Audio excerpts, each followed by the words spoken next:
ಗುಬ್ಬಿ ಪಟ್ಟಣದ ತಾಲೂಕು ಪಂಚಾಯಿತಿ ಸಭಾಂಗಣದಲ್ಲಿ ಕರ್ನಾಟಕ ಕಾರ್ಯನಿರತ ಪತ್ರಕರ್ತರ ಸಂಘ ಆಯೋಜಿಸಿದ್ದ ಪತ್ರಿಕಾ ದಿನಾಚರಣೆ ಮತ್ತು ಉದ್ಯಾನವನ ದತ್ತು ಸ್ವೀಕಾರ ಸಮಾರಂಭ ಉದ್ಘಾಟಿಸಿದ ಶಾಸಕ ಎಸ್ಆರ್ ಶ್ರೀನಿವಾಸ್.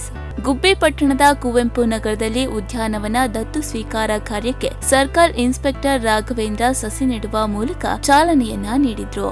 ಕಾಂಗ್ರೆಸ್ ಸರ್ಕಾರ ಪತ್ರಕರ್ತರ ಪರವಾಗಿದೆ, ಅವರ ಸಮಸ್ಯೆಗಳನ್ನ ಬಗೆಹರಿಸುವುದಕ್ಕೆ ನಾವು ಸಿದ್ಧರಿದ್ದೇವೆ. ಈಗಾಗಲೇ ಅರ್ಹ ಗ್ರಾಮೀಣ ಪತ್ರಕರ್ತರಿಗೆ ಸರ್ಕಾರಿ ಬಸ್ನಲ್ಲಿ ಸಂಚರಿಸಲು ಉಚಿತ ವ್ಯವಸ್ಥೆ ಮಾಡಲು ಸಿದ್ಧತೆಯಾಗಿದೆ. ಆರೋಗ್ಯ, ಜೀವ ವಿಮೆ ಸೇರಿದಂತೆ ಹಲವು ಯೋಜನೆಗಳನ್ನ ನೀಡಲು ಬದ್ಧವಾಗಿದ್ದೇವೆ. ಗುಬ್ಬಿ ತಾಲೂಕಿನ ಪತ್ರಕರ್ತರಿಗಾಗಿ ಪತ್ರಿಕಾ ಭವನ ನಿರ್ಮಿಸಲು ಸಿಎ ನಿವೇಶನ ನೀಡಲು ಈಗಾಗಲೇ ಹೇಳಿದ್ದು, ಈಗ ಯಾವ ಹಂತದಲ್ಲಿ ಇದೆ ಎಂಬುದು ತಿಳಿದಿಲ್ಲ ಎಂದು ತಿಳಿಸಿದ್ದಾರೆ. ಜ್ಞಾನ ಜಗತ್ತನ್ನ ಆಳುತ್ತದೆ. ನೀವು ಓದಿದ ವಿದ್ಯೆ ನಿಮ್ಮ ಭವಿಷ್ಯವನ್ನ ರೂಪಿಸುತ್ತದೆ. ಈ ನಿಟ್ಟಿನಲ್ಲಿ ಯುವ ಸಮುದಾಯ ಮುನ್ನಡೆಯಬೇಕು. ಪತ್ರಿಕೆಗಳು ಹಾಗೂ ಮಾಧ್ಯಮಗಳು ನಿಷ್ಪಕ್ಷಪಾತವಾಗಿ ಪಾರದರ್ಶಕವಾಗಿ ಕೆಲಸ ಮಾಡಿದಾಗ ಉತ್ತಮ ಸಮಾಜ ನಿರ್ಮಾಣವಾಗುತ್ತದೆ. ಯುವ ಸಮುದಾಯ ಪತ್ರಿಕೆಗಳಲ್ಲಿ ಬರುವ ಸಂಪಾದಕೀಯಗಳನ್ನ ವಿದ್ಯಾರ್ಥಿಗಳು ಓದುವ ಮೂಲಕ ಸ್ಪರ್ಧಾತ್ಮಕ ಪರೀಕ್ಷೆಗಳಲ್ಲಿ ತೊಡಗಿಸಿಕೊಳ್ಳಲು ಸಾಧ್ಯವಾಗುತ್ತದೆ. ನಾವು ಸುಮಾರು ನಗರದಲ್ಲಿ 70-90 ಪಾರ್ಕ್ಗಳು ಇದೆ. ನಾವೇ ರೆಡಿ ಮಾಡಿರ್ತಕ್ಕಂಥ ಪಾರ್ಕ್ಗಳು ಕೂಡ ಹಾಳು ಮಾಡಿರ್ತಕ್ಕಂಥದ್ದು ನಾವು ಕಾಣ್ತಾ ಇದ್ದೀವಿ. ಈಗೆಲ್ಲ ಬಂದಿದೆ ಕೇಗಿ ಎದುರುಗಡೆ ಎಷ್ಟು ಸುಂದರವಾಗಿ ನಾವು ಪಾರ್ಕ್ ಅನ್ನ ನಿರ್ಮಾಣ ಮಾಡಿದ್ದು, ಅಷ್ಟು ಸುಂದರವಾಗಿ ನಾವು ಕಟ್ಟಿದ ಪಾರ್ಕ್ಗಳು ಸುತ್ತಲೂ ಫೆನ್ಸಿಂಗ್ ಹಾಕಿದ್ರು, ಫೆನ್ಸಿಂಗು ಕಿತ್ತಾಕಿರು, ಅದರ ಹೊರಗಡೆ 2 ಬಿಲ್ಡಿಂಗ್ ಕಟ್ಟಿರು. ಸ್ಥಳ ಮಾಡಲಿಕ್ಕಾಗದ ಪರಿಸ್ಥಿತಿ ನಿರ್ಮಾಣ ಆಗಿದೆ. ಸಾರ್ವಜನಿಕರ ಸಹಕಾರ ಇದ್ದಿದ್ರೆ ಯಾವುದೇ ಸರ್ಕಾರಿ ಯೋಜನೆಗಳು ಸದುಪಯೋಗ ಆಗ್ತಕ್ಕಂಥದ್ದು ಅಷ್ಟು ಸುಲಭ ಸಾಧ್ಯತೆಗಳು ಆಗಲ್ಲ.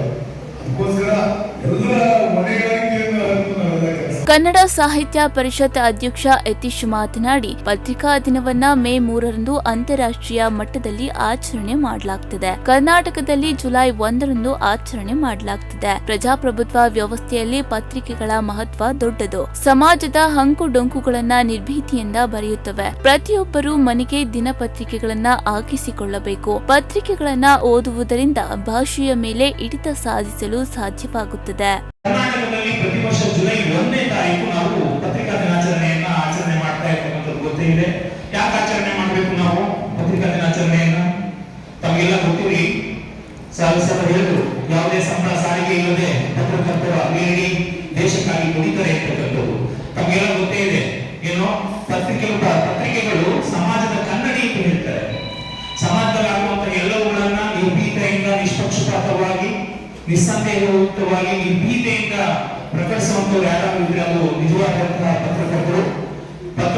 ಪತ್ರಿಕೆಗಳಿಂದಲೇ ನಿಜವಾದ ಪ್ರಜಾಪ್ರಭುತ್ವ ಆಡಳಿತ ಉಳಿಯುತ್ತೆ ಅಂತ ಮಾತನ್ನ ನಾವು ನೋಡಬೇಕಾಗಿದೆ.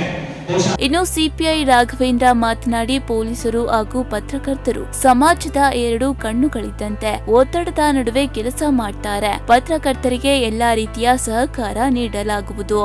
ಇನ್ನು ಈ ಸಂದರ್ಭದಲ್ಲಿ ತಹಶೀಲ್ದಾರ್ ಶಶಿಕಲಾ, ಕೆಯುಡಬ್ಲ್ಯೂಜಿ ತಾಲೂಕು ಅಧ್ಯಕ್ಷ ಮಂಜುನಾಥ್, ಜಿಲ್ಲಾ ಉಪಾಧ್ಯಕ್ಷ ಪ್ರಸನ್ನ ದೊಡ್ಗುಣಿ, ಜಿಲ್ಲಾ ನಿರ್ದೇಶಕ ಮಿಳಕಲ್ಲಹಳ್ಳಿ ಯೋಗೇಶ್, ಪ್ರಧಾನ ಕಾರ್ಯದರ್ಶಿ ಸಂಜಯ್, ಉಪಾಧ್ಯಕ್ಷ ಕೆಂಪರಾಜು, ನಿರ್ದೇಶಕರಾದ ಲೋಕೇಶ್, ಸೋಮಸುಂದರ್, ಮುಖಂಡರಾದ ಯಲ್ಲಪ್ಪ, ನರಸಿಂಹಮೂರ್ತಿ, ಶಿವಕುಮಾರ್ ಉಪಸ್ಥಿತರಿದ್ದರು. ಸಂಜಯ್ ಕುಪ್ಪ, ಪ್ರಗತಿ ಟಿವಿ, ಗುಬ್ಬಿ.